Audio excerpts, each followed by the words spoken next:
Buenos días. Hoy, 19 de marzo de 2014, se reúne la Junta de Gobierno de la Autoridad de Acueductos y Alcantarillados. La ley orgánica de la autoridad establece que su Junta se compondrá por 9 miembros. No obstante, indica que en caso de haber vacante, una mayoría de los miembros constituirán quórum. En el día de hoy, habiendo 2 vacantes y teniendo 7 miembros en función en la Junta nombrados, certifico constitución de quórum con 4 miembros presentes. Hoy, 19 de marzo, a las 11:30 de la mañana. Tiene la palabra, señor presidente. Buenos días. Excusándonos por el retraso, en el día de hoy vamos a tocar 3 asuntos para discusión y toma de decisiones. Se nos va a presentar un informe mensual y también vamos a estar al final tomando acción sobre actas de las reuniones anteriores. El primer punto para discusión y toma de decisión tiene que ver con la solicitud de la aprobación de la orden de cambio de la planta de Orocovis, y Linet Ramírez nos va a estar presentando la situación.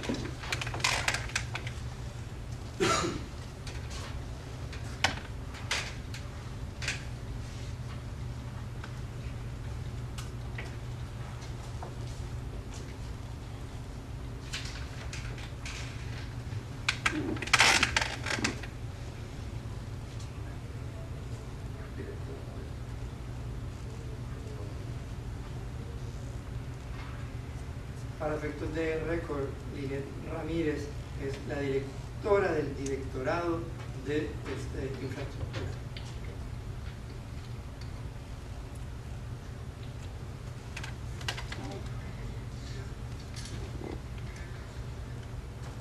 Muy buenos días a todos. Vamos a estar discutiendo la orden de cambio del proyecto de diseño y construcción del sistema de lodos para la planta de alcantarillado sanitario de Orocovis. Sería la orden de cambio A.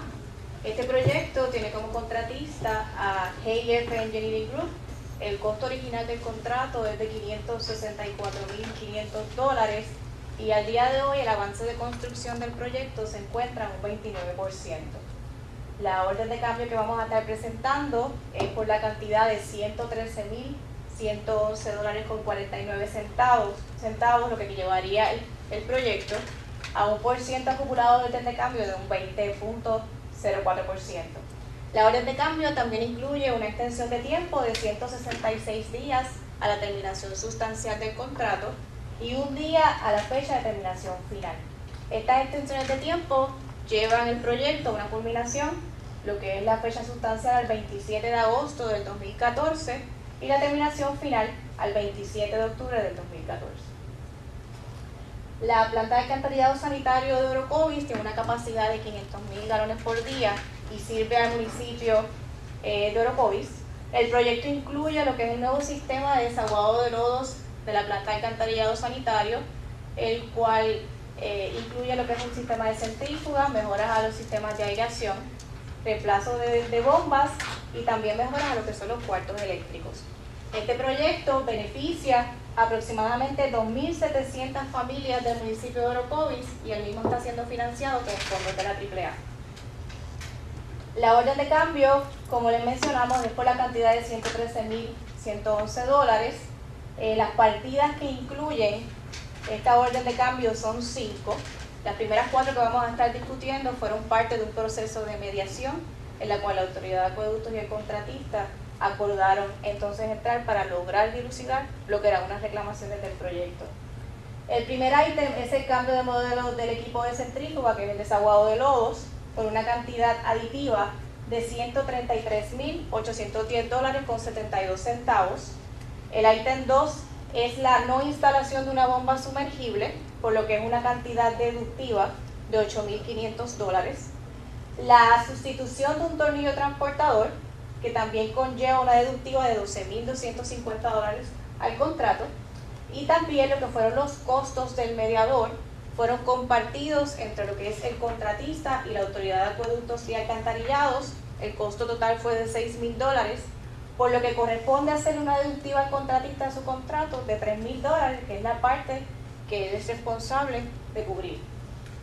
El quinto ítem, que está fuera del proceso de mediación, fue prácticamente un ajuste a una etapa de registro que se encontraba a una profundidad mayor y fue necesario entonces elevarla al nivel de la carretera. Todos estos ítems suman lo que es la cantidad de 113.112,49 centavos, que es entonces la cantidad de nuestra orden de cambio. Ahora mismo, para repasar la jerarquía de cuál es el proceso que tiene un contratista cuando existe una diferencia o disputa entre lo que es una reclamación entre la autoridad de acueductos y el contratista, primero que nada, la reclamación se trae a la consideración de los representantes de acueducto en lo que es el site del proyecto, que es la inspección, y nuestros gerentes de construcción.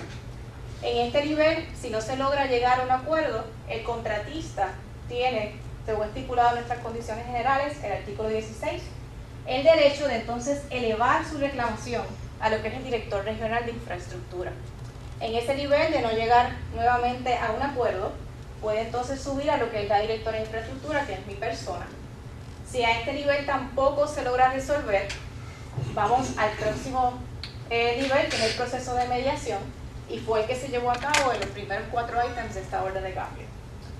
Además de eso, también existe un proceso de arbitraje, y si con el arbitraje tampoco se logra llegar a una solución al problema, entonces el contratista puede acudir al tribunal. En este caso, los primeros 4 ítems son, primero que nada, lo que fue el costo adicional de los $133,000 referentes a lo que fue la centrífuga, que es parte esencial de este proyecto. La cantidad reclamada por el contratista originalmente fue de $133,817, la cantidad entonces acordada fue de $133,810. El segundo ítem entonces va dirigido a lo que es la instalación de una bomba sumergible. La misma no fue necesaria instalarla, por lo que el contratista entonces está dando un crédito de $8,500. El tercer ítem es para lo que es el aditamento de desplazar los lodos que salen de la centrífuga y se depositan en un contenedor. El mismo va a ser fijo, no va a ser movible, y por lo tanto el ámbito de trabajo estipulaba que fuese movible. Al hacer esa modificación, el contratista entonces nos estaría dando un crédito de $12,250, además de los gastos incurridos por el mediador, que son una deductiva de $3,000. Esto nos lleva entonces a lo que es el costo de los primeros 4 ítems de esta orden de cambio, que son $110,060,72. Además de estos 4 ítems, tenemos un quinto ítem, que es la elevación de la tapa de un registro que se localiza dentro de los predios de la planta de alcantarillado sanitario, específicamente en el área de lo que es el sistema de cloro. Es por la cantidad aditiva de $3,050,78. Y como pueden observar en la foto, cuando estábamos ejecutando el proyecto, pudimos descubrir que había un registro en los predios de la planta, el cual se encontraba bajo el nivel de carretera. El mismo se encontraba enterrado, por lo que fue necesario para continuar, ¿verdad?, y llevar a cabo. ¿No se sabía que estaba? No, el mismo estaba enterrado. Como parte de los trabajos que estábamos haciendo. ¿Por la carretera de acceso? Viene la carretera aquí, como 4 pies. Y estaba entonces a una profundidad mayor. Con las obras de construcción nos topamos con él. Y entonces fue necesario entonces corregirlo. Lo que se hizo fue que se subió el nivel del registro con su tapa para que el mismo estuviese entonces a nivel de la carretera. Y estos trabajos entonces conllevaron lo que fue el costo de $3,050 sin extensión de tiempo. Estos trabajos no impactaron el itinerario del proyecto, por lo cual no se concede tiempo al contratista. Así que en resumen, aquí podemos ver los 5 ítems con el costo negociado en esta columna, lo que totaliza $113,111,49 centavos, con 166 días de extensión de tiempo a la terminación sustancial y un día a la fecha de aceptación final. Con esto, pues entonces solicitamos a la Junta de Directores el que se apruebe proceder por la orden de cambio A para el proyecto de la planta de alcantarillado sanitario de Orocovis. ¿Preguntas, dudas?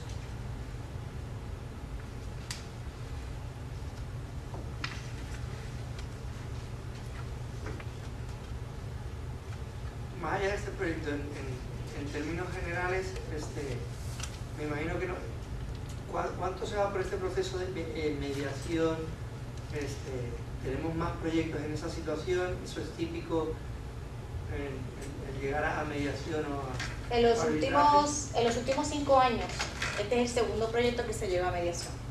Así que no es algo que nosotros recurramos con frecuencia, pero sigue siendo un mecanismo que está disponible.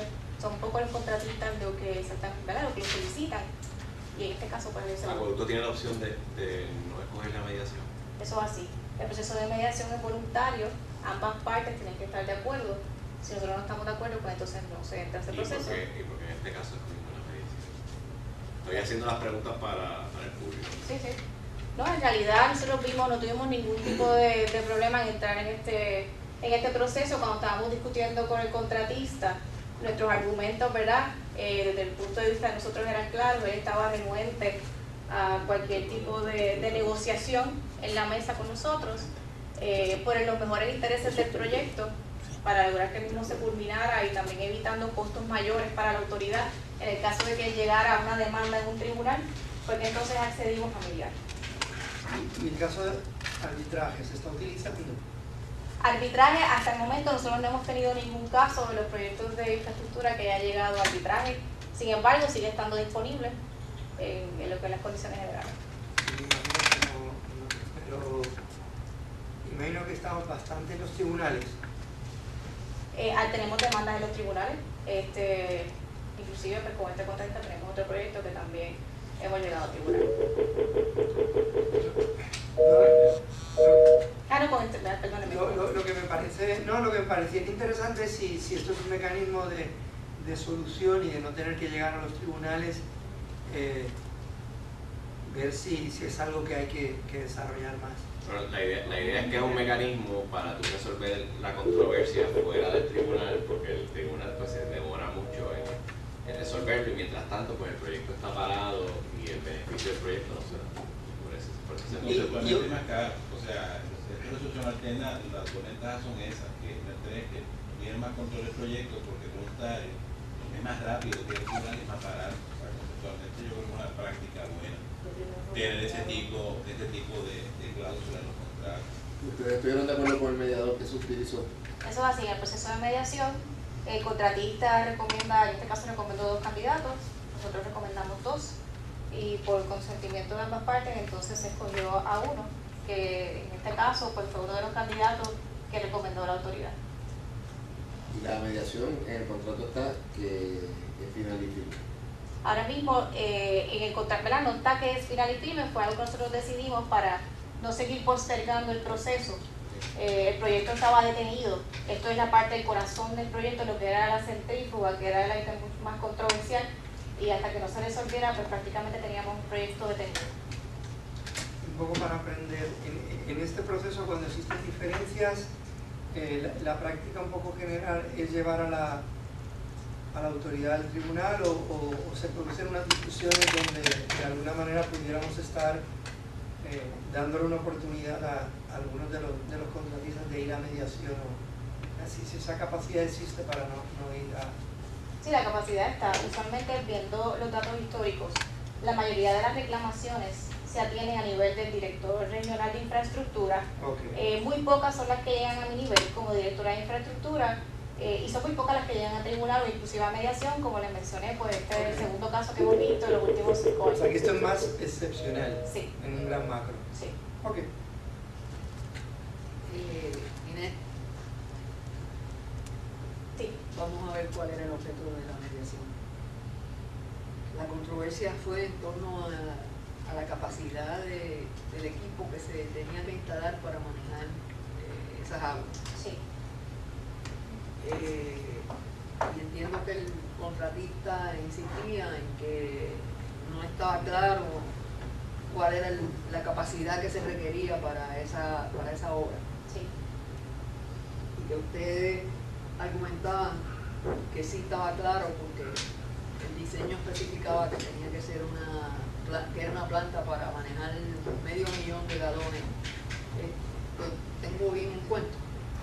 El ámbito de este proyecto, uno de diseño y construcción, incluía 3 flujos. Cuando llega al ítem de lo que es la capacidad de la centrífuga, el ámbito se estableció lo que era el flujo de diseño de la planta, el flujo promedio, que es prácticamente lo que está llegando Al día de hoy no necesariamente una planta puede estar diseñada para una capacidad, pero el flujo que está recibiendo ¿verdad? en un día en específico puede ser menor.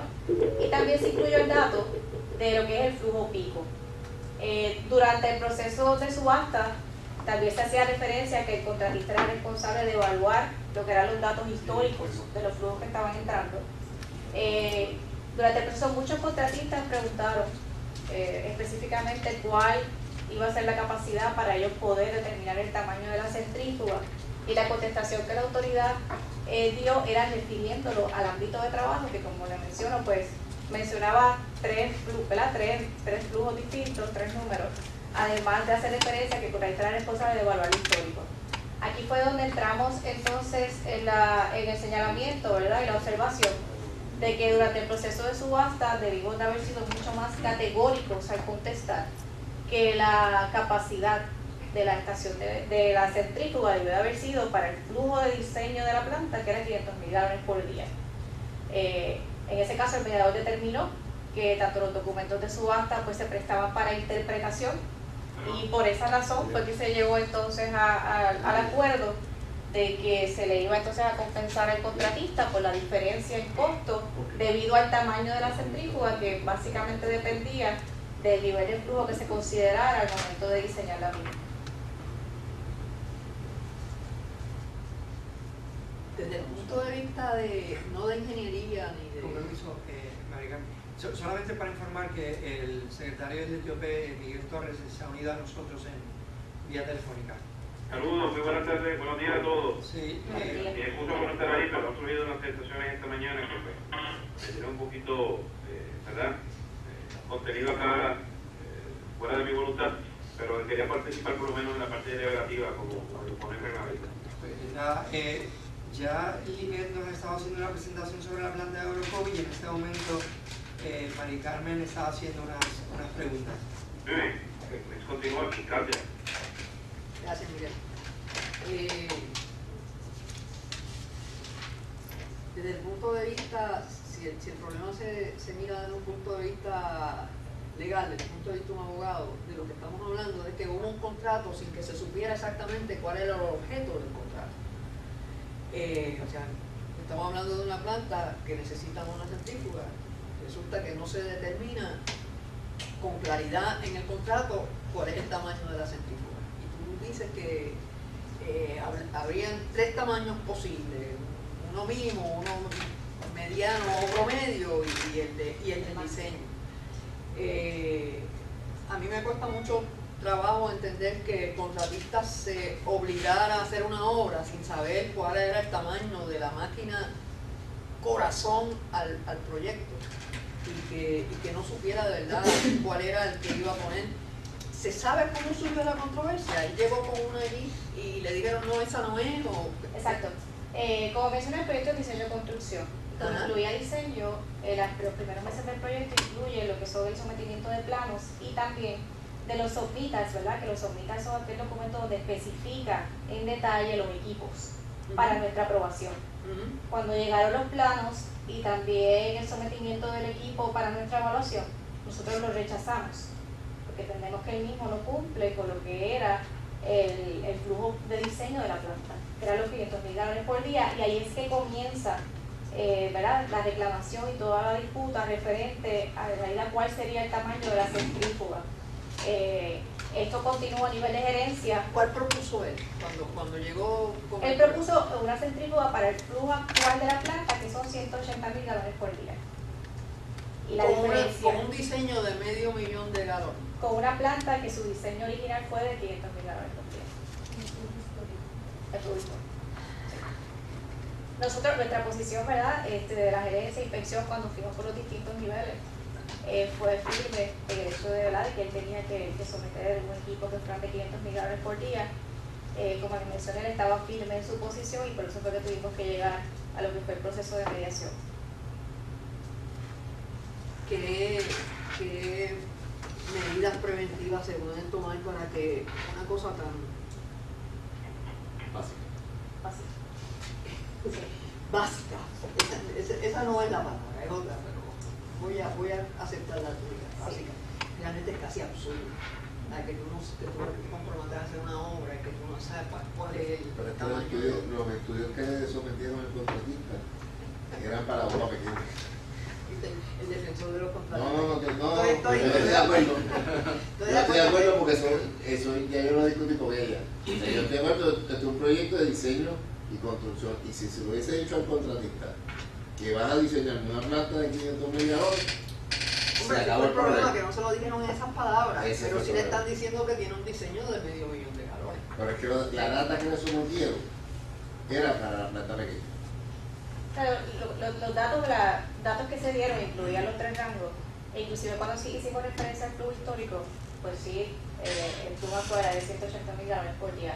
Sin embargo, para atender la pregunta de qué acciones estamos tomando para que esto no se vuelva a repetir, los proyectos de diseño y construcción de esta magnitud en realidad son los mínimos. Nuestro programa de mejoras capitales, porque el método convencional de nosotros subastar, ¿verdad? Y nuestra mayoría de proyectos se diseñan y luego se subastan ya con un plano completado. En este caso nosotros hemos tomado medidas desde el punto de vista de la etapa de diseño, ser bien específico de lo que es la definición de ese ámbito de trabajo. En este caso, ¿verdad? El haber definido el flujo desde un inicio pues hubiese evitado esta controversia, y también desde el punto de vista de las contestaciones que se dan a las preguntas de los contratistas durante la fase de subasta. Sí vamos a ser mucho más categóricos y específicos, y no entonces ¿verdad? Dejarlo quizás a lo que es refiriendo en un ámbito que soy en el ámbito, entonces se prestaba para interpretación. Esas medidas pues ya se tomaron inmediatamente una vez tuvimos conocimiento de este caso.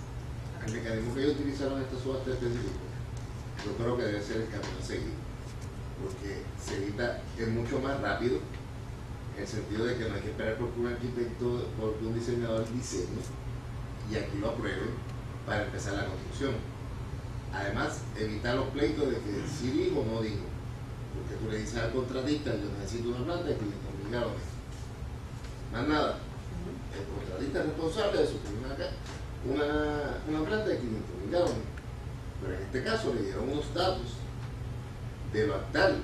El contratista no sabía que eso es para un futuro, ellos esperan llegar a los 500.000 galones. Ahí es donde estuvo el desfase. En todo momento le habían dicho al contratista, yo quiero una planta de 500.000 galones, más nada. Eso definitivamente hubiese eliminado toda ambigüedad y toda duda sobre qué era lo que iba a hacer el contratista, pero todavía no me satisface que el contratista pueda decir que entró en un contrato sin él saber de cuál era la capacidad. Él sabía porque le dieron unos datos. Pero es que tenemos a unas personas del lado de acá que no tienen duda, que ya estaban pensando. ¿Ustedes tenían duda que estaban pensando en una centrífuga de 500, de $500.000 de galones? Al momento de nuestra propuesta no todo Pero- o sea, pero- tenemos las dos partes contratantes, una segura de que es esto y la otra segura de que es esto otro. Bueno, pero es que los datos que le dieron, ellos le dieron unos flujos que no se los debieron haber dado. El error estuvo en darle los flujos, simplemente le tenían que decir al contratista, es una planta de 500.000 galones. ¿Qué es una planta de 500.000 galones? Todas las preguntas, que es una ya. Al darle los flujos se crea una duda y el contratista puede haber Lo que pasa es aprovechado. que ella me dice que la documentación estaba sujeta a cualquiera de las 3 interpretaciones, a la del mínimo, a la de un promedio y a la de medio. Y en ese caso, pues no es lo mismo que les representaron que era la mínima. Es que se quedó en uno de los 3 y ninguna de las dos partes quedaron vivos, punto. se quedaron. Y entonces, lo que me incomoda o me preocupa es que se están reclamando por el que nosotros satisfagamos la totalidad del costo de la de mayor capacidad, cuando lo menos que debimos haber dicho, bueno, pues entonces mira, vamos a partir esto por la mitad y tú aceptas. Ya, estas son un tipo de cosas de las que aprendemos, sin duda, y lo importante es que ellos hayan aprendido. En este caso, cuando miramos la cuantía, ¿verdad? Nosotros velando los mejores intereses, también el contratista, ¿verdad? Al reconocer lo que fue este ítem a favor de él, él tenía todo el derecho de exigir lo que son los gastos de filo piso overhead y menos piso overhead para la extensión de tiempo que se le estaba dando. Y como parte de la negociación, pues también él renunció a hacer ese reclamo, lo que también es para beneficio de la autoridad. Cuando vimos en total lo que fue la cuantía para la centrífuga, nosotros también hicimos un ejercicio y comparamos, ¿verdad?, según nuestro estimado de costo para el proyecto, y el mismo se encontraba por debajo de lo que en realidad era nuestro estimado. Por eso nos sentimos, ¿verdad?, que en realidad era un número justo, además de también haber velado por los intereses, al también haber negociado el hecho de que él no nos reclamara gastos adicionales de extender en este proyecto. Sí. Muy bien, gracias. De nada.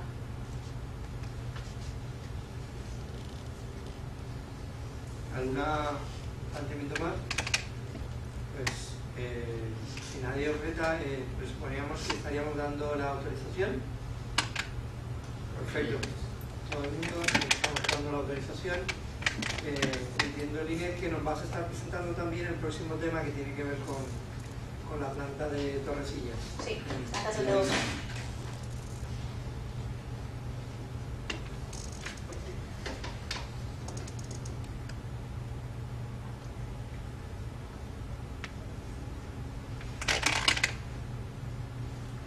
Ahora le voy a estar presentando la orden de cambio G para el proyecto de mejoras a la estación de bomba de Torrecillas, que se encuentra en el municipio de Canóvanas. Esto es una vista aérea de lo que es el predio de la estación de bomba. Es una estación de bomba de un tamaño considerable, tiene una capacidad de 67 millones de galones diarios, por lo cual por eso ven que su estructura pues es una bastante extensa, ¿verdad?, en tamaño comparado con otras facilidades de la autoridad.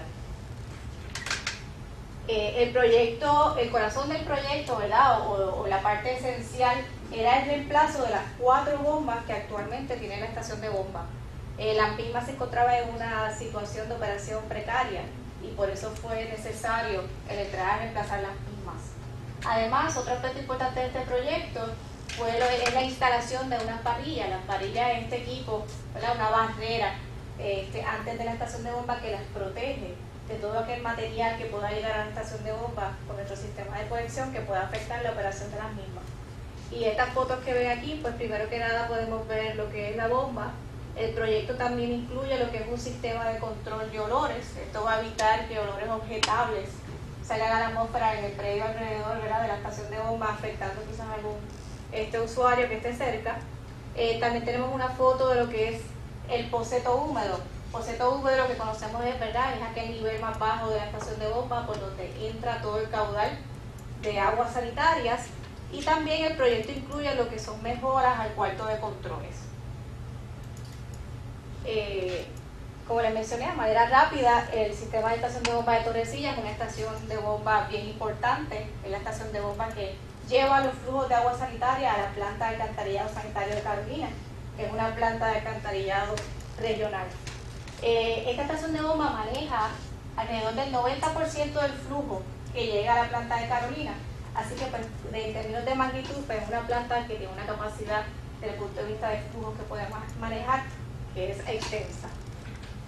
Como les mencioné, pues aquí están las mejoras al proyecto: reemplazo de las bombas, construcción de un cuarto eléctrico, instalación de variadores de velocidad para las bombas, un centro de controles, un sistema de telemetría, sistema de control de olores, el sistema de rastrillos mecánicos y también mejoras generales a la instalación. Esto, pues prácticamente el beneficio que tiene es que tengamos una instalación que nos dé un servicio confiable, que esté en óptimas condiciones y evite cualquier impacto, ¿verdad?, de desborde de nuestro sistema al ambiente. El mismo es financiado con proyectos del Fondo Rotatorio Estatal de la EPA, en el cual lo maneja localmente la Junta de Calidad Ambiental. El diseñador del proyecto fue SH Caribe, el contratista es HBA Contractors y el costo original del proyecto es de $6.388.750. Al día de hoy se han aprobado en órdenes de cambio un total de $301.843 y la orden de cambio que venimos a presentar ante ustedes para la aprobación el día de hoy, que es la orden de cambio G, es por un total de $653.217.50, lo que llevaría el costo acumulado de órdenes de cambio del proyecto a 14.95%. Ahora mismo el proyecto se encuentra casi completado, se encuentra a un 95% de avance, ya las bombas fueron instaladas y estamos entonces ya en la instalación de de equipo menor. Ahora mismo la orden de cambio no incluye extensión de tiempo, es solamente cuantía, lo que nos pone la fecha de terminación sustancial para el 28 de febrero del 2014 y la determinación final para el 31 de marzo. Esta instalación beneficia a los municipios de San Juan, Carolina y Canóvanas y tiene un beneficio y un impacto de aproximadamente 51.000 familias de esos municipios. Así que es un proyecto de alta envergadura. Para hablar rapidito de cuál ha sido el historial de las órdenes de cambio de este proyecto, primero que nada la orden de cambio de A incluyó trabajos misceláneos como lo es la instalación de barandas de seguridad que eran necesarias dentro de la estación de bomba, así como el reemplazo del silenciador del generador, cambios al cuarto de controles, etc. La orden de cambio B fue también para la instalación de un niple que era necesario en lo que son las tuberías que dan paso, ¿verdad?, a lo que son las distintas bombas de la estación, así como también trabajos de mitigación de material peligroso, y esto específicamente es asbesto y plomo que muchas veces se encuentra en las pinturas, ¿verdad?, de nuestras facilidades. La orden de cambio C incluyó la limpieza de la parrilla de entrada de la estación de bomba. La misma se encontraba sumergida y a la hora de entrar a trabajar pues fue necesario limpiar la misma, igual que el canal de entrada. También las modificaciones que se tuvieron que hacer a los soportes, tanto de las bombas como de las válvulas, que eran necesarios debido a las condiciones diferentes que se encontraron en el sitio a la hora de ejecutar los trabajos. La orden de cambio D también incluyó trabajos misceláneos como reemplazo de ductos, lámparas, lo que es la instalación de tuberías sanitarias, del baño que daba servicio también a la estación, que tuvo que ser reemplazada, así como las antenas de telemetría y extensiones de tiempo que fueron incluidas en esta orden de cambio. En la orden de cambio E, la instalación de rejillas, reparaciones de la grúa, ¿verdad? Y las grúas son el equipo que se utiliza cuando tenemos que sacar la POP para reemplazarlas. Y la orden de cambio F incluyó lo que fue una extensión de tiempo asociada a las órdenes de cambio que ya habíamos aprobado, y la misma se tuvo que hacer por medio de un acuerdo entre el contratista y la autoridad, un acuerdo por consentimiento, ¿verdad?, si lo podemos hablar así, debido a que el contratista tenía ya un sinnúmero de reclamaciones, ¿verdad?, iban por 18 reclamaciones que sobrepasaban el $1.000.000, y por esta razón fue necesario entrar en conversaciones en una negociación agresiva con el contratista para lograr finiquitar todos los asuntos y lograr que el proyecto continuara. La orden de cambio G, ¿verdad?, de la A a la F, se aprobaron los trabajos, las extensiones de tiempo, como le hablé, que fue en el caso de la orden de cambio F como el acuerdo. Sin embargo, el contratista se reservó el derecho de reclamar gastos generales y administrativos, que es el Main Office Overhead y Field Office Overhead, para las extensiones de tiempo que se le otorgaron. Así que esta orden de cambio G lo que hace es que recoge todos esos gastos que fueron reclamados por el contratista, ¿verdad?, de la orden de cambio A hasta la F. Ahora mismo la cantidad de esta orden de cambio es de $653.217.50. Como habíamos mencionado, pues no incluye una extensión de tiempo, es solamente para recompensar por esos gastos. Y viendo entonces el desglose de costos, podemos ver que la partida de lo que es el Field Office Overhead, el costo es de $331.294.92 y el costo del Main Office Overhead es de $272.278.05. Además de estas dos partidas que estarían aumentando la cantidad de contratos, pues también tenemos que entrar a modificar lo que es la cantidad que se ha pagado por seguros e impuestos. Esto representa la cantidad de $49.644.53, que cuando entonces sumamos todas las partidas nos lleva al gran total de $653.217.50. Para que tengan una idea de cuál fue la reclamación original del contratista y este proceso extenso de negociaciones, el cual requirió, ¿verdad?, que entráramos en una auditoría. Nosotros verificamos toda la evidencia, recibos, horas trabajadas del contratista, para poder lograr entonces nosotros llegar a un número que fuera basado, ¿verdad?, en lo que en realidad se gastó.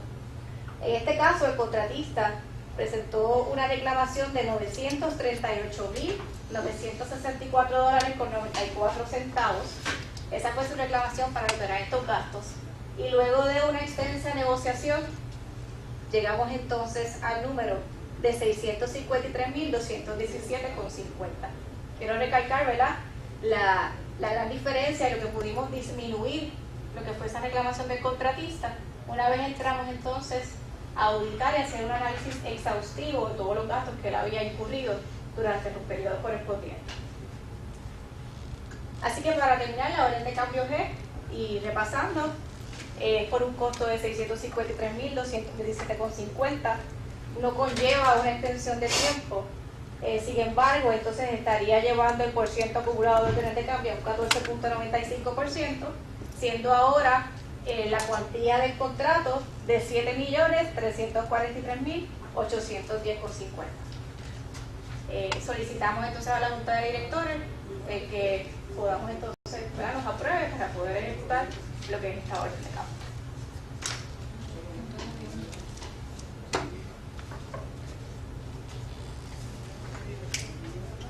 ¿Alguna pregunta? ¿Comentario? Este viene no por el porciento, sino por la cantidad del dinero. Eso es así. Hasta, la orden de cambio, hasta un 15% de hasta un 15%. Hay dos factores para ¿verdad?, que una orden de cambio necesita ser elevada a este nivel para aprobación. Que la misma sobrepase el 15% de costo acumulado de orden de cambio, o que la cuantía sea mayor de $500.000. Por esa razón, en la orden de cambio anterior, aun cuando el porciento acumulado de orden de cambio estaba por debajo del 15, pues estaba por encima. Está por encima y por eso vinimos. En este caso, pues aunque está por debajo, excede $500.000 y tenemos que ver. Referente a eso, la única duda que tuve ahorita, lo discutí antes con Lien, si aquí se medía tanto a los contratistas como a los diseñadores en cuanto a las órdenes de cambio para futuras evaluaciones de los contratos, pues saber por dónde. Y a mí dice que sí, que tiene una marca que está llevando. Y ahí lo que surge es que al cabo de un tiempo nosotros sabemos los cumplimientos por parte de diseñadores y contratistas. Sí. Ahora mismo, toda orden de cambio, cada ítem que se ve ¿verdad?, en infraestructura, tiene una causa raíz. Y la causa raíz es la razón por la cual se tuvo que, ¿verdad?, llevó a que hubiese un cambio. Tenemos una base de datos donde se documenta por tipo de causa raíz, ¿verdad?, cuál fue la causa para el mismo. Esto pues muchas veces recae en lo que son los diseñadores, muchas veces recae en que los documentos no estaban claros, o peticiones adicionales que son necesarias, ¿verdad?, para la operación y para concluir el proyecto. En el caso de los diseñadores, nosotros tenemos una base de datos, ya sabemos exactamente, ¿verdad?, lo que ha surgido durante la construcción, que nosotros podemos entonces atender en la fase de diseño y evitar que lleve a una orden de cambio. Esto pues nos sentamos con el diseñador, se discute e inclusive se incorpora en todos los proyectos que se encuentren en la fase de diseño para asegurarnos que entonces no se vuelva a publicar. Pero una información interna del área de Es infraestructura. es interna de infraestructura. Ok. ¿Alguna duda? Sí, yo tengo una pregunta acá. Sí, te oímos bien. Yo Inés, buenas tardes ya. Buenas tardes. Te pregunto, dentro del marco de los 10 reconocidos como compensables por concepto de gastos generales, esto fue realizado por el mismo personal de la Autoridad de Acueducto, se hizo una evaluación independiente, ¿por qué no se incluyeron algunos de estos gastos administrativos como parte de las enmiendas en cada etapa? Yo entiendo muy claramente lo de main office overhead y home office overhead, pero ordinario se incluyen unos gastos administrativos de field office overhead que veo que estás considerando ahora. No entiendo por qué estaríamos incluyendo eso si realmente sabíamos que íbamos a extender el proyecto durante ese periodo. Puede ser parte de la política pública de la Autoridad de Acueducto. Bueno, para contestar la primera pregunta, la evaluación de estos costos fue hecha internamente por la autoridad. En infraestructura contamos con un director de finanzas del ICPA, que es Orlando Rodríguez. nosotros nos dimos a la tarea de auditar todos los costos, tanto del Field Office Overhead como del Main Office Overhead, para asegurar en realidad, ¿verdad?, que todos estaban justificados. En lo que es Field Office Overhead, nos vamos exactamente a lo que es, ¿verdad?, si este impacto y todas estas acciones requieren que se extienda el tiempo. Y en las órdenes de cambio previas se dio, ¿verdad?, se autorizaba lo que era el costo adicional de la tarea, pero se dejó pendiente lo que era Field Office Overhead y Main Office Overhead. Y no fue hasta entonces esta orden de cambio que se logró evaluar todo. En el caso del Field Office Overhead, toda la extensión de tiempo, ¿verdad?, tomando en consideración cuál era la fecha de terminación sustancial, de ahí entonces fue que se incluyó ese gasto directo en el fin de lo que fue el proyecto.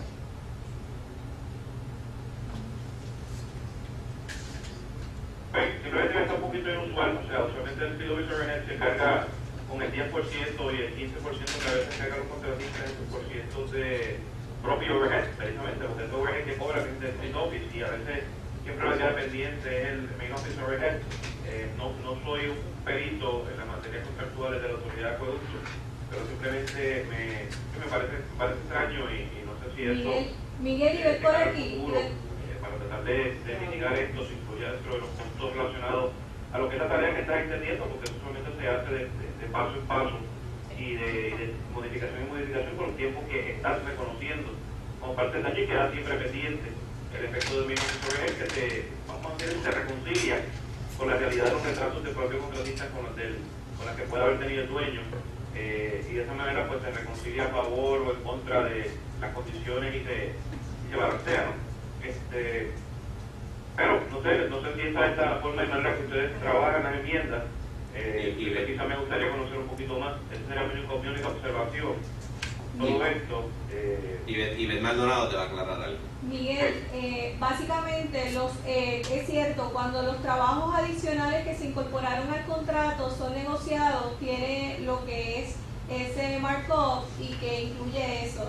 Sin embargo, en el historial de este proyecto hubo unas extensiones de tiempo por unas condiciones operacionales que impactaron la obra y que ameritaban y realmente considerar el pago de ese daño. No estamos pagando por encima de un costo de un trabajo adicional. Simplemente es esa operación extendida de unas extensiones de tiempo que no conllevaban necesariamente un trabajo físico, y por eso de 352 días que hubo de extensiones de tiempo solo se determinaron como compensables 235 días en el aspecto de Main Office Overhead, y en el aspecto del Field Overhead fuimos viendo cada gasto presentado en ese periodo en el que el contratista pues tuvo que incurrir en una operación extendida por no poder continuar con las obras establecidas.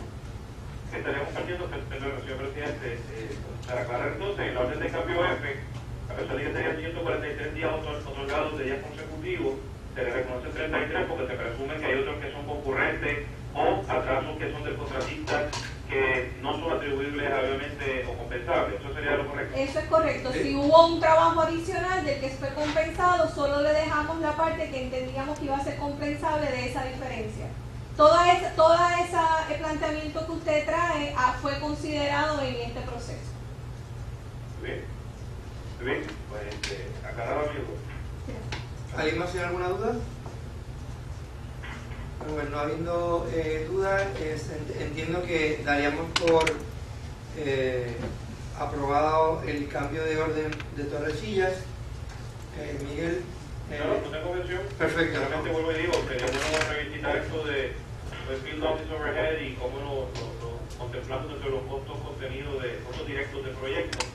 No sé si hay alguna manera eficiente a nivel contractual de atenderlo por contratos futuros, o si ya se toma en cuenta. Yo creo que tenemos muy buenos gerentes en las diferentes regiones, ¿verdad?, de acueductos que pueden ayudar a diseñar alguna estrategia para mitigar esos costos adicionales. Sería bueno que de cara al futuro lo miremos como parte de la estrategia de control de gastos en modificaciones de este tipo, específicamente en el campo del Field Office Overhead. Digo, si es algo que no podemos contenerlo porque son impactos nuestros, así mismo tenerlo, pero presumo que todas las provisiones se han ido mirando de cara a las experiencias que ha tenido la autoridad COVID. Sí, Miguel, básicamente nosotros enfatizamos con nuestros inspectores y nuestra gerencia que este tipo de reclamaciones y de situaciones que surgen en el campo sean atendidos de manera expedita, de manera que minimicemos este impacto de lo que pueden ser operaciones extendidas, y básicamente pues lo tomamos en cuenta y realmente cuando ha sido por situaciones como es el caso de Torrecilla, donde ha habido unas situaciones más allá, ¿verdad?, del control del contratista, pues hemos tenido que ir en detalle a mirar, ¿verdad?, el mérito de ese costo. Básicamente lo que me están planteando es que esta es la excepción, no es la regla. Perdón. Una excepción, no es una regla. Básicamente, o sea, todos los contratistas podrían, pero realmente muchas de estas operaciones extendidas surgen por esas situaciones más allá. Y que más allá que no son trabajos adicionales donde tú directamente contemplas este pago, ¿verdad? Este markup, y pues son las excepciones realmente. Sí, aclarado mi duda. Muy bien. En ese caso nos iríamos al tercer punto que tenemos en la agenda, que es el informe del presidente ejecutivo. Él nos hace informes mensuales. Lo que se nos está presentando es el informe de enero. Y lo que quisiéramos era que Efraín, el director de finanzas, nos pudiera dar un poco un análisis rápido de esos resultados financieros. Buenos días. Buenas tardes. Vamos a ver los resultados financieros de enero, que son los que tenemos disponibles, ya que los de febrero, aunque estén disponibles más recientemente esta semana, no nos da el tiempo de someter los documentos para que los tenga la Junta de Directores en sus documentos informativos. Vemos en la página 2 un resumen de los gastos de la autoridad.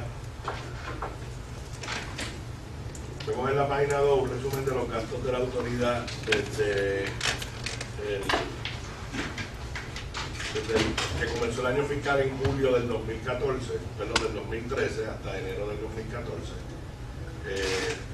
Me pongo de pie acá en menor.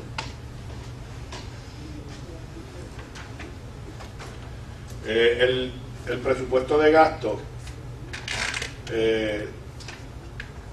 tiene una variación favorable de 15.1 millones de dólares. Esto se compone principalmente de una Efraín, entendería que estaría más cómodo aquí en este lado. Y ahí. Digo, no la no, pero tenés que parar aquí. Ahí te ves. Okay. Los gastos, para que se te vea la identificación. El perfil. Bueno, en resumidas cuentas, los gastos tienen una variación favorable de 15 millones de dólares por los 7 meses terminados en enero, o sea, desde julio hasta enero. Esto se compone principalmente de una nómina no incurrida de aproximadamente 3.5 millones, la cual es el resultado de principalmente por posiciones que no se han reclutado. Esa cantidad tiene el efecto de generar algunas horas extras, que son aproximadamente 3.8 millones de dólares, lo que quiere decir que todos los gastos relacionados a la compensación están en línea del presupuesto si incluimos los no reclutados con el tiempo extra incurrido. Otro renglón principal es el de 3.8 millones de dólares de mantenimiento. Esa cantidad de mantenimiento es consistente con lo que hemos visto los meses anteriores, porque hay un presupuesto de aproximadamente 3 o 4 millones de dólares para la limpieza de una charca del superacueducto que no se ha comenzado. Bueno, que comenzó la contratación, pero todavía no se han incurrido los gastos, así que aunque tenemos ese beneficio favorable, eventualmente pues se va a usar ese dinero, posiblemente no se use este año fiscal, pero haya que reprogramarlo para el próximo año. En el caso de los honorarios y servicios profesionales, también aquí hay un factor que es relacionado con los contratos de abogados, contratos de ingenieros, consultores y demás, que como medida preventiva pues hemos ido tratando de usar menos que lo presupuestado hasta donde sea posible, y eso pues mantiene un efecto favorable, además de 8 millones de dólares en otros gastos favorables. Esto incluye también contratos no incurridos del área de cumplimiento, y es principalmente todo relacionado con esos contratos y con un proyecto hay un proyecto, el que yo le llamo Alberto me ayuda, el proyecto de Mauricio de lectura remota y de detección de fuga. Son unos proyectos para detección de fuga y lectura remota que no se han ido incurriendo al ritmo que pensamos que iba a ser así. Y lo otro es la reducción de 1.8 millones anuales en la operación de superacueducto. Y sí, que tiene aquí, en el caso de esa reducción de operaciones de superacueducto, incluye tanto la operación como los costos de seguridad y de vigilancia. Podemos ir a la próxima. Déjame añadir para el propósito de la Junta que nosotros tenemos una meta interna de acabar entre 30 y 35 millones por debajo del presupuesto de gasto. O sea, estos 15 millones de dólares que vemos aquí favorables, viendo y evaluando la forma en que se han ido incurriendo los gastos, ya hicimos un análisis desde el año pasado, que estamos esperando la aprobación del presidente con los directores regionales para que se haga el compromiso de que este número sea favorable por 30 millones de dólares. Principalmente, ¿de dónde vendría ese dinero? Pues como dije, de la limpieza de la charca del superacueducto, que a lo mejor se mueven para el año que viene. Hay reclutamientos que si están en proceso, pero eventualmente se harán más tarde. Estamos en el análisis de la necesidad de personal de forma más científica para ver cuántos reclutamientos podríamos detener o posponer. En el área de mantenimiento también se ha hecho una reducción significativa, así que vamos a ver más adelante que como parte de la responsabilidad fiscal, pues este número podría llegar a los 30 millones de dólares, lo cual nos sentimos más obligados a lograrlo debido a que ¿cómo le explico? Con todo lo torpe, si podemos llamar así, que fue el proceso de implementar la tarifa, pues y la situación económica, pues vemos que los cobros siempre están fluctuando entre 15 y 20 millones de dólares menos que lo que habíamos previsto. Eso nos pasó también cuando hicimos la revisión de tarifa en el 2005-2006, así que no es algo que estemos previendo que va a seguir adelante en años subsiguientes. Pues yo creo que ese punto es importante, de ver que estamos siendo responsables con el manejo de la cosa fiscal. Seguimos. ¿Quién tiene el tú? Ah, yo lo tengo. No sabía que lo tenía. Esa composición de gastos, lo que queremos es de forma somera proyectarlos aquí en cada una de las regiones operacionales.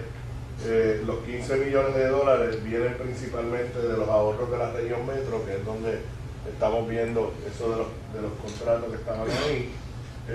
Lo importante de realzar aquí es lo negativo de la región norte, que está teniendo unos gastos no presupuestados, más bien por el área del tiempo extra en el manejo de sus facilidades de pozo. El área norte tiene mucho pozo y es un área que también cada vez que llueve es de las áreas que más se afectan y donde más overtime y alquileres de equipo y ese tipo de cosas. Eso es el reflejo también del proyecto este de Atillo. Un poco el que se está trabajando, ¿verdad?, de conexión, un poco ese número refleja esos proyectos. No, ese número no, porque ese proyecto de Atillo es un proyecto de capital. Okay. Sin embargo, una vez el proyecto se termine, va a terminar en unas reducciones de gastos operacionales en la región, porque va a tener mejor servicio y mejores facilidades para atender a su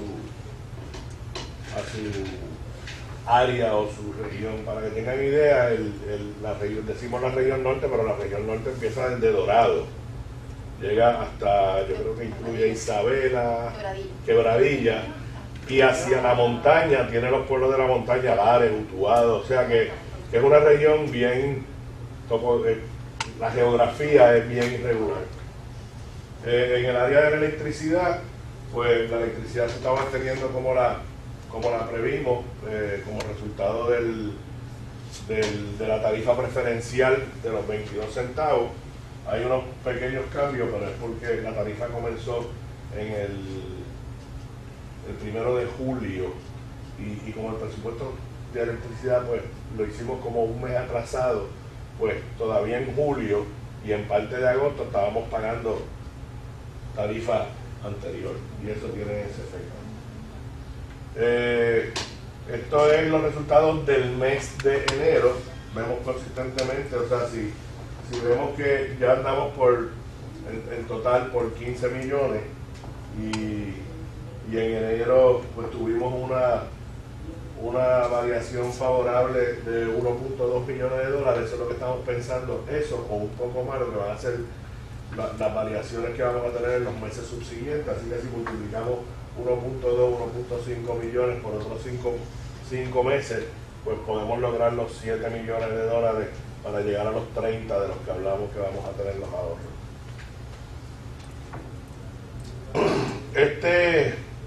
Esto lo que nos presenta es los cobros. Los cobros, como vemos,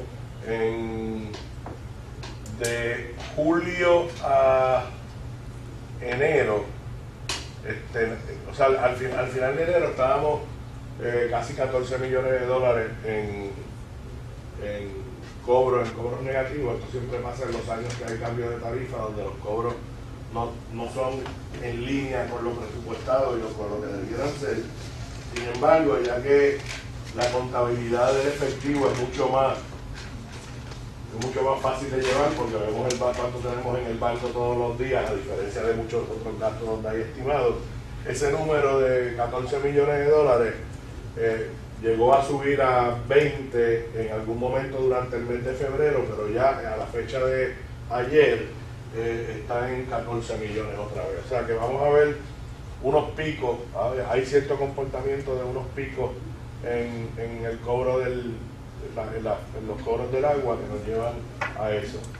Esa es otra de las razones por las cuales nos pusimos el objetivo de la reducción de gastos de los 30 millones de dólares, para asegurarnos de que podemos cumplir con todas nuestras obligaciones. Cuando llegue junio 30 tengamos el dinero suficiente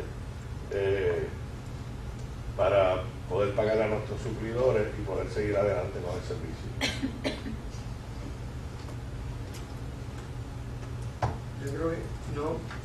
Yo creo que esto era lo que, por lo menos, yo creo que era interesante que Efraín nos explicara.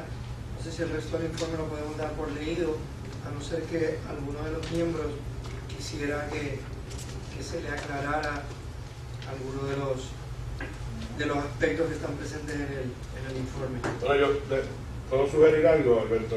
Podríamos hablarle a la Junta para informarle de las reuniones que hemos tenido con la comunidad financiera como resultado de los informes de las casas acreditadoras. Ya nosotros estamos diseñando un plan que esta semana debe estar terminado, o la semana que viene, quisimos esperar a que el gobierno central hiciera su emisión la semana pasada, porque todos los ojos estaban puestos en esa transacción, la cual yo creo que todos entendemos que dentro de las circunstancias en las que Puerto Rico entró a ese mercado la semana pasada, fue una transacción exitosa. Habíamos acordado internamente la gerencia esperar a que pasara esas transacciones de lo que llaman el GIO, que es la obligación general del gobierno, y ya comenzamos desde hace ya más de una semana. Alberto y yo tuvimos reuniones con los bancos que nos ayudan a preparar el material para regresar donde las agencias clasificadoras, y el objetivo es poder ir donde ellos en algún momento en verano. Así que además de eso, los detalles, pues en la próxima reunión ya habremos tenido reuniones con ellos. Ha sido bien interesante porque con los números de acueducto, viéndolos solo, aún en la economía un poquito difícil que estamos viviendo ahora, todo el mundo entiende que nuestra clasificación debe ser mucho mejor de lo que es. Adelante. Una pregunta, ¿esa visita es para acreditar la clasificación o incluso va a ser para pedir más dinero? Todas esas cosas van de la mano usualmente, pero para pedir más dinero prestado en este momento tenemos que tener cuál es la temperatura del sentir de las casas acreditadoras, porque a pesar de que nosotros estamos en el primer nivel de non-investment grade, como le llaman, tienen un watch negativo, y nosotros lo que entendemos es que los números de acueducto y la protección que tienen los bonistas de acueducto con las reservas que tenemos nosotros para pagar esos bonos y cumplir con el concern principal del inversionista, que es el cumplimiento ambiental. Tenemos el dinero para el plan de mejoras capital para cumplir con eso, pues creemos que más pronto ellos deberían por lo menos cambiarnos al watch, y ese sería el primer paso. Esa es la intención principal, es esa, que nos mejoren la Claro. Nosotros estamos trabajando junto con los asesores financieros un itinerario de ahora a los próximos eventos de los próximos meses, como 6 meses. Porque una de las cosas que todavía falta por hacer es identificar 150 millones del préstamo que la banca local privada dio y que todavía no se han identificado. Y a lo mejor hay que combinar eso con la ida a los rating agencies o a lo mejor un private placement de esos 150 millones para darle más seguridad a las casas acreditadoras de que Acueducto pueda acceder al dinero, ¿verdad? Que eso fue lo que pasó al gobierno central, no había seguridad de que pudiese acceder al dinero, pues a lo mejor nosotros nos vamos por ese lado. La duda que tenía Fitch, por ejemplo, de que ese préstamo vence en marzo del 2015 y qué vamos a hacer con eso, pues. Entonces esas son las cosas que hay que ir manejando y ponerle un schedule y ver cómo lo vamos a hacer. Y otra duda que tenía, en el informe del mes de enero,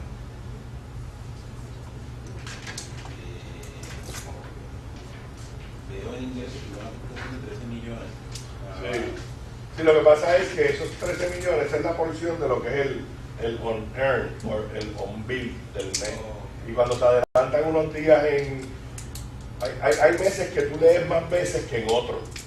Y cuando tú cuadras esos días a razón de casi 3 o 4 millones de dólares de facturación diaria, pues se te pueden dar esos cambios. O sea que eso como acumulado, entonces debería corregir. Eso acumulado está favorable, como si vas al de year to day, yo creo que está como en 35 millones de dólares, 36.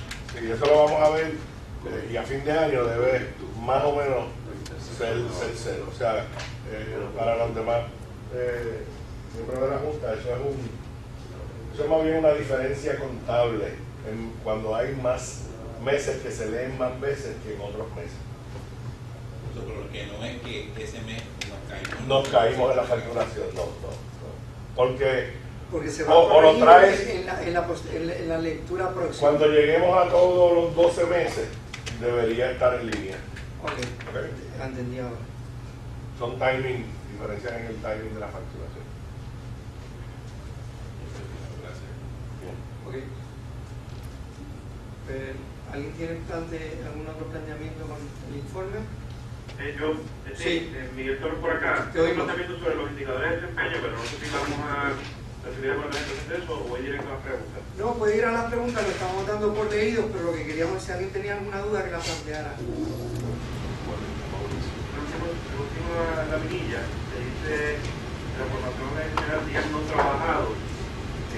Veo que tenemos una meta de 13%, presumo que esto hasta el fin del año fiscal, y pues veo que ya estamos excediendo en todos los renglones o bien cerca de llegar a ella. No sé si esto es algo que debo percibir como positivo o negativo, si es que estamos trabajando menos o exactamente cómo interpretarlo, a ver si me pueden pagar eso. Miguel, perdóname, me perdí a cuál gráfica me estás haciendo referencia. Página 15 del informe mensual. La informe mensual, la representación que tenemos entre nosotros, antes de la que dice muchas gracias, la última slide, que dice días no trabajados, se dice una meta de 13%. Obviamente, presumo que estamos hablando de año fiscal, ¿no?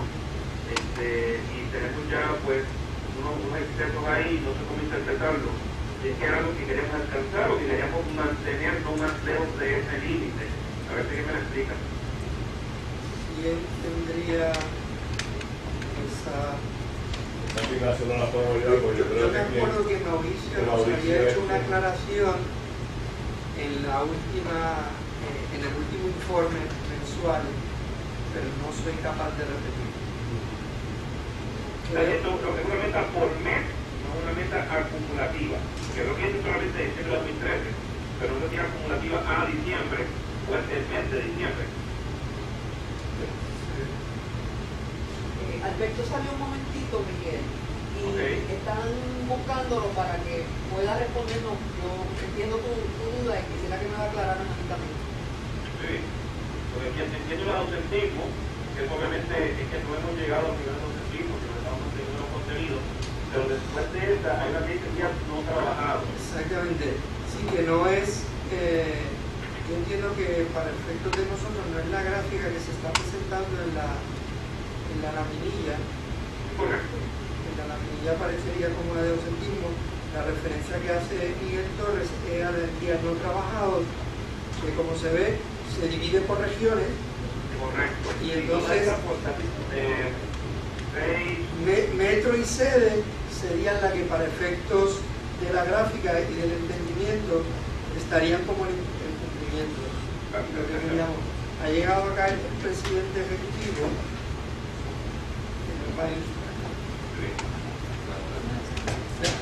Estamos viendo la pregunta de Miguel.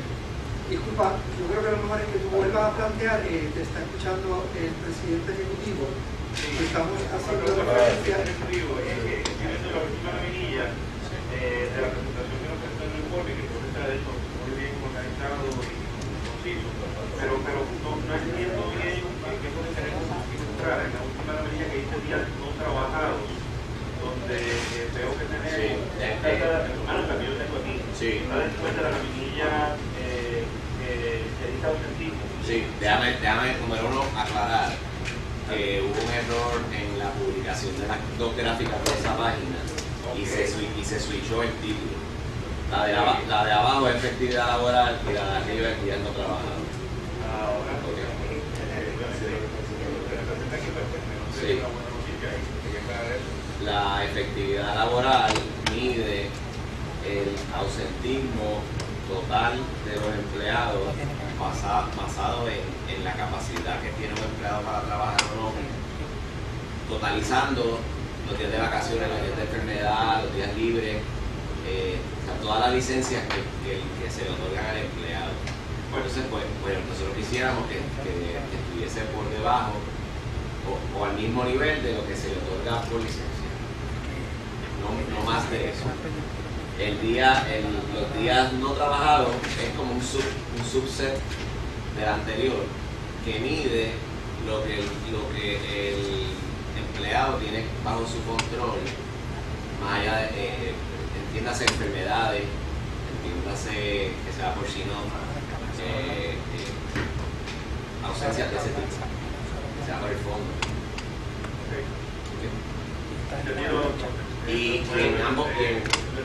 En ambas métricas, debido a que es el primer año que las estamos tracking, pues estamos viendo a ver cuál es el resultado de lo que tenemos para entonces después el año que viene fiscal ajustar la barra para arriba o para abajo dependiendo de cómo veamos, ¿verdad? Ajustar la métrica.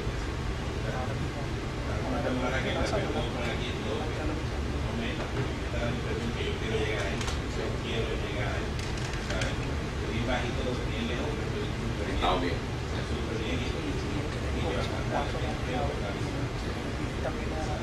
O máximo tolerable. el máximo tolerable te van a buscar llegar ahí.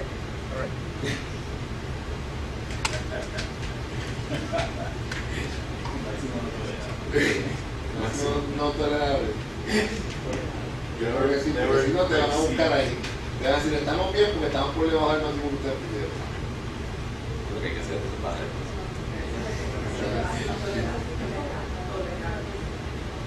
Perfecto. Miguel, entonces estaríamos claros, ¿verdad? Porque alguien tenga algún otro planteamiento del informe, pues entonces lo estaríamos dando ya por recibido. Nuestro penúltimo punto sería la aprobación de actas de la reunión extraordinaria del 4 de diciembre y de la reunión ordinaria del 18 de diciembre.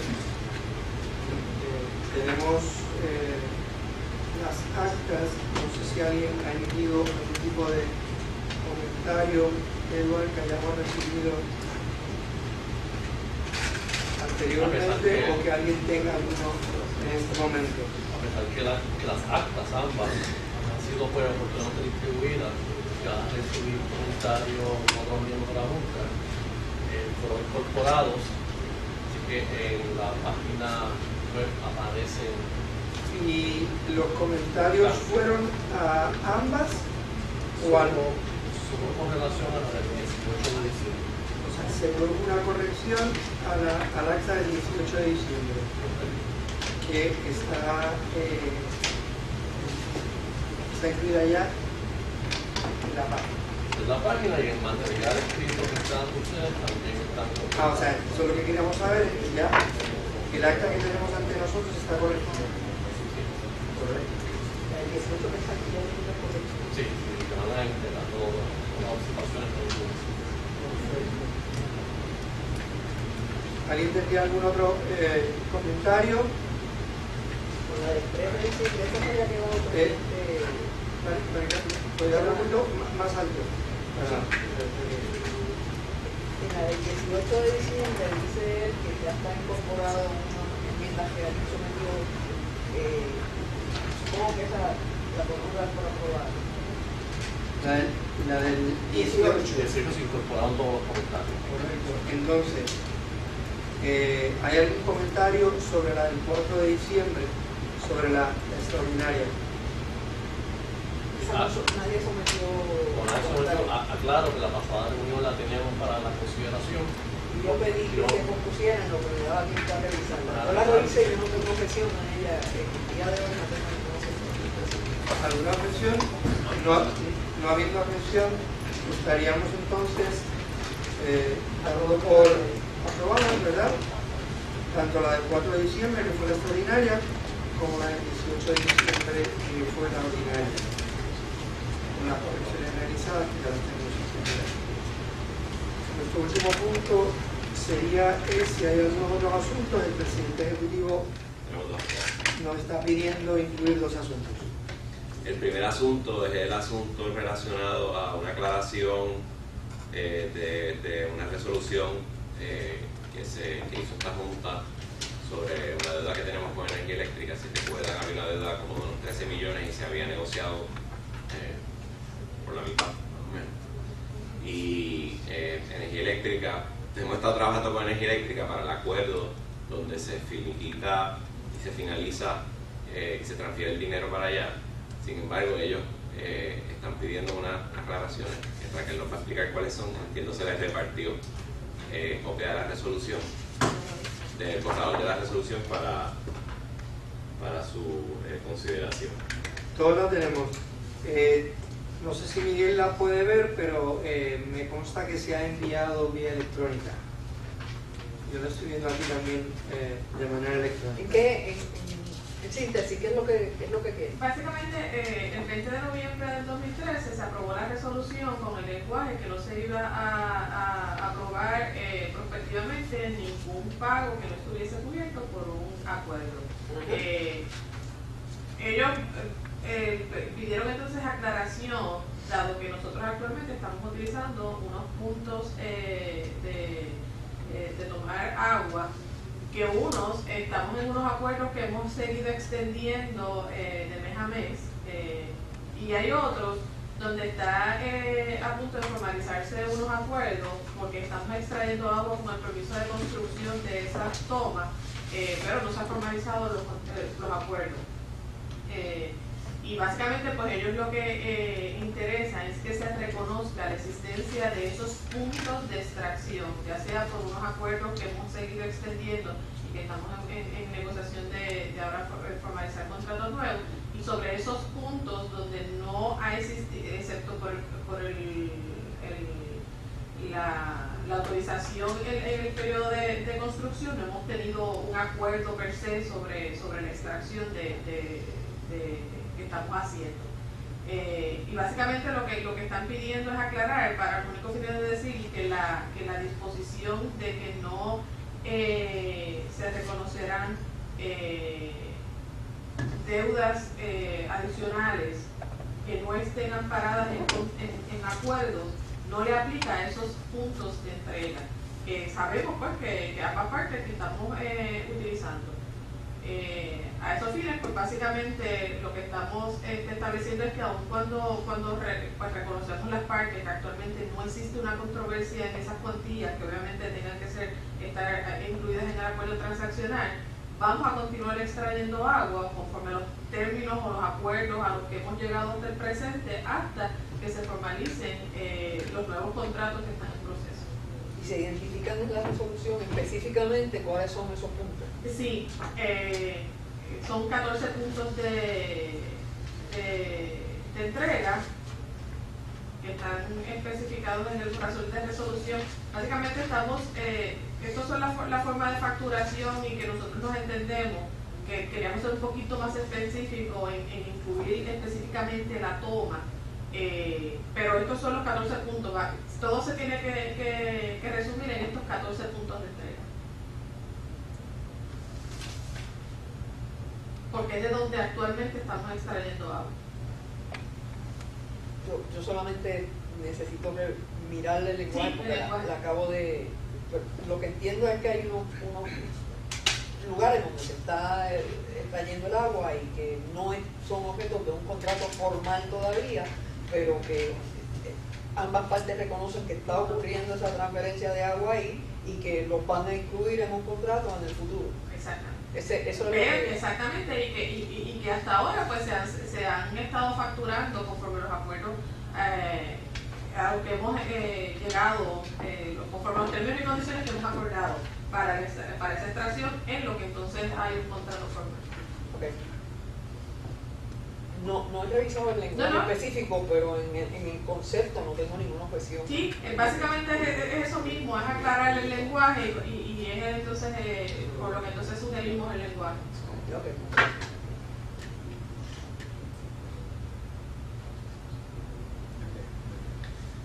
Entonces sugerimos que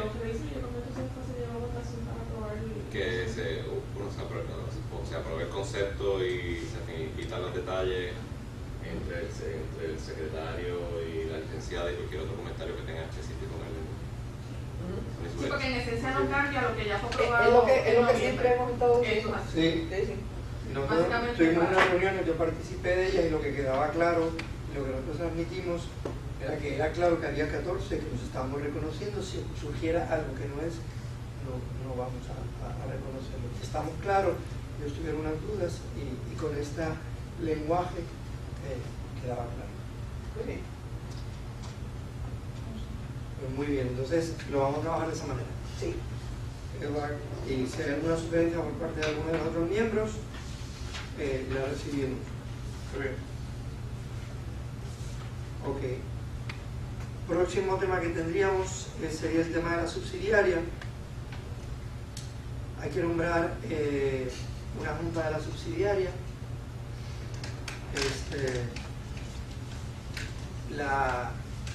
Nosotros hemos enviado también, creo que hay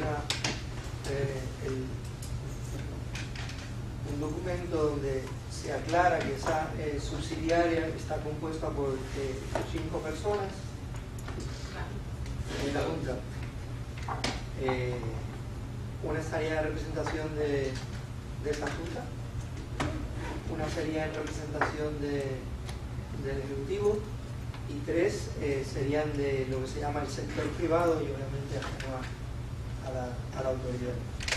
Así que lo que tendríamos que estar es planteando cuál sería esa composición a nivel de recomendación, ¿verdad?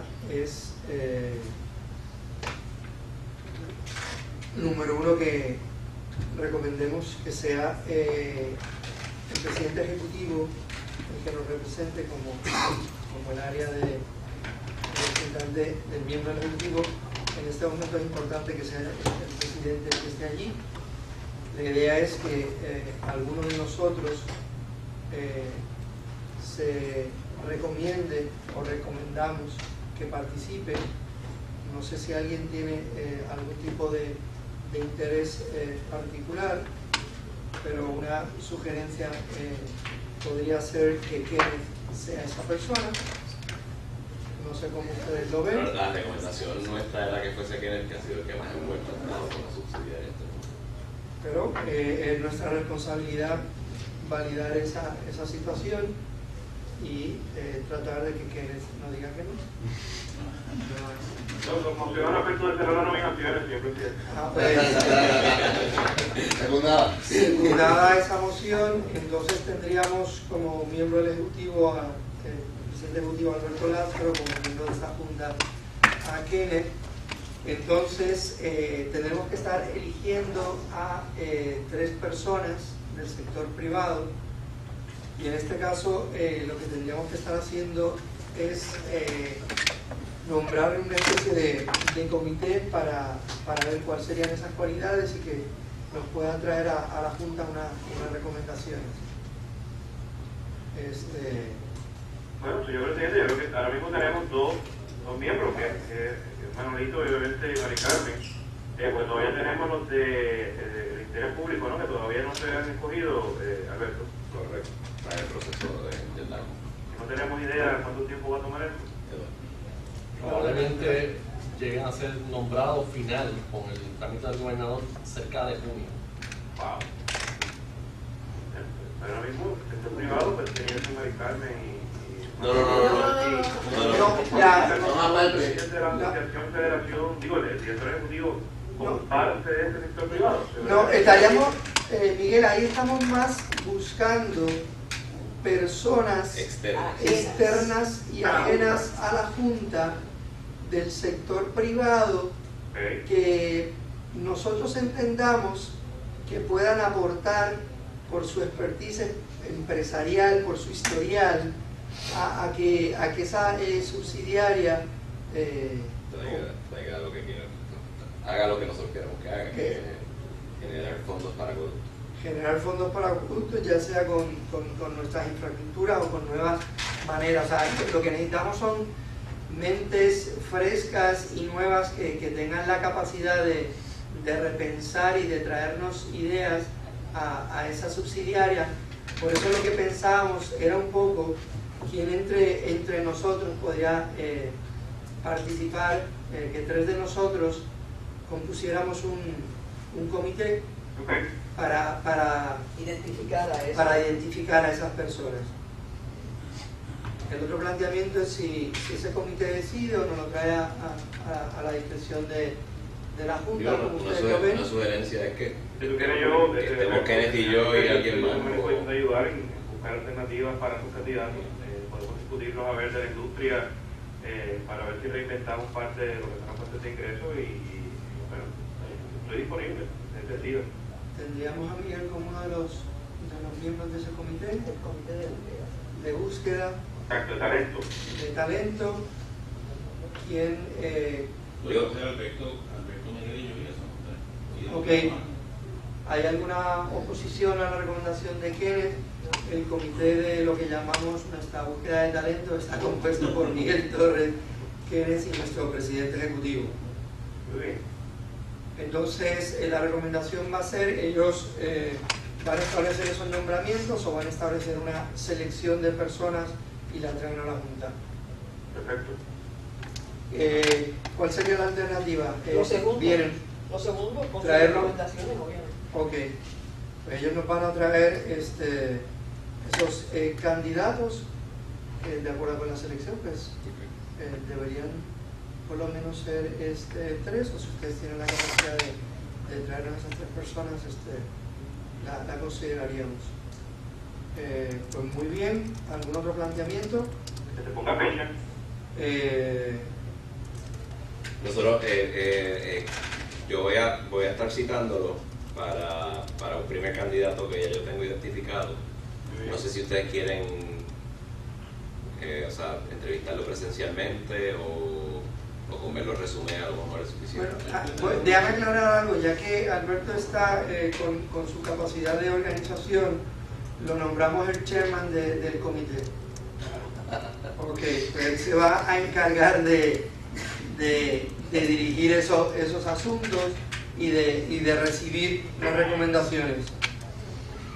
¿Ok? Muy bien. Pues había un asunto de Miguel de tiempo. No sé si nos fijamos tiempo o le damos una libertad. No, en la próxima reunión nos dan un informe entonces de cómo vamos. Sí. Okay, yo entonces, esperaría poder tener por lo menos uno la próxima semana. Y así la Junta tiene que escoger quién va a ser el chairman del Board of Managers de esa sociedad. pero lo tendríamos que estar haciendo ahora o Para los el candidatos. momento de... Vamos a esperar a por eso, que esté compuesta por completo. eso sería un asunto pendiente de... Pero vamos a ser el 3 exacto para escogerlo. Exactamente, que deberíamos entonces plantearlo al momento de que lo constituyamos. ¿Ok? Muy bien. ¿Estamos de acuerdo? Sí. Pues no habiendo ningún otro asunto, estaríamos recesando por el día de hoy. ¿A qué hora es? Perdóname un segundito. Permiso. Sí, Mari Carmen nos va a hablar. Es que voy a hacer una petición. Nos estamos encontrando y hoy pasó la pregunta de por qué este asunto está aquí, si es porque es por la cantidad o si es por el porciento, etcétera. A mí me gustaría, si es posible, que se nos prepare una lista, y debe estar en algún sitio, de una lista donde nos diga qué es lo que tiene que venir a la Junta y por qué razón tiene que venir a la Junta. Se lo podemos proveer, pero ya ese tema está lo estamos desarrollando para traérselo, para presentárselo y revisarlo para la próxima Junta. Si ustedes quieren de antemano, le anticipamos lo que tenemos Nos van a someter para prepararnos para la Junta. Claro, pero lo que voy es que tan pronto como ahorita le podemos someter lo que tenemos, o se lo someto como parte del paquete para la propuesta que tenemos para Si revisar. tienes algo informal, lo circulas. ¿Qué es lo que tiene que venir? Y aparte, otra lista que yo sé que está en la ley, pero es más fácil si lo tenemos en una tablita que la abrimos y la miramos aquí, de cuándo es que se necesitan 6 y cuándo no es que se necesitan. ¿Cuándo se necesitan 6? Para que lo tengamos a la mano siempre. ¿Está bien? Gracias. Perfecto. Entonces ahí sí estaríamos listos para... Moción de cierre. ¿Quiénes trajo una moción de cierre? Secundada por Mari Carmen y Manuel. ¿Ok? Bueno, pues nada, solamente un último comentario, señor presidente. Todo se ve muy bien a través del portal de internet, ¿sabes? Tú lo estás viendo. Eso es... los apuntes son a tu buena inversión, claro que sí. Eso es...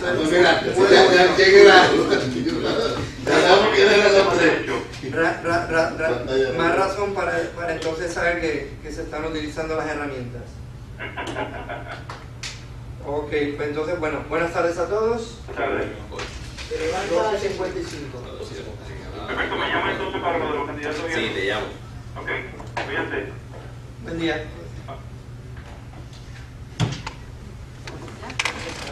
¿Concluimos? ¿Estamos fuera?